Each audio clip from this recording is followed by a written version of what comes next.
রসগোল্লাটা করার জন্য আমি 500 গ্রাম এটা গরুর দুধ নিয়েছি, খাঁটি গরুর দুধ। তো দুধটাকে আমি গরম করে নিচ্ছি ভালো করে একটু। তো এবার নেবিয়ে নেবো, হয়ে গেছে। তো এর মধ্যে আমি ভিনিগার নিয়েছি, আমি অল্প অল্প করে ঢালছি ভিনিগারটা, আর একটু লাড়বো। বন্ধুরা ছানাটা কত সুন্দর কেটে গেল দেখুন। এর মধ্যে আমি ছানাটা তুলে নিচ্ছি ছেঁকে। ছানাটাকে আমি ভালো করে ধুয়ে নেবো, টক ভাবটা চলে যাবে। তো ভালো করে ধুয়ে নিয়েছি, ধুয়ে আমি একটু নিজড়ে নেবো, ভালো করে টিপে নিজড়ে নিচ্ছি। এই তো এবার আমি হাতে করে ভালো করে মেখে নেবো। ভালো করে আমি মেখে নিয়েছি দেখতে 10 মিনিট ধরে।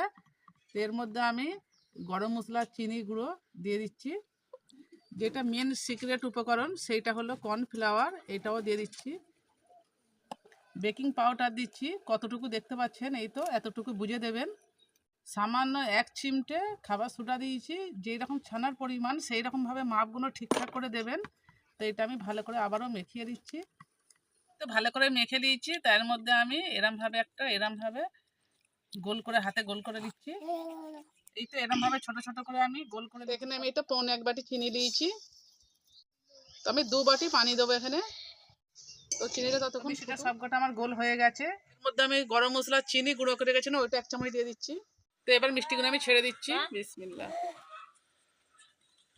ঢাকা দিয়ে দিচ্ছি। তো বন্ধুরা দেখতেই পাচ্ছেন, এবারে আমি এই খেজুরের গুড়টা ঢেলে দিচ্ছি এর মধ্যে।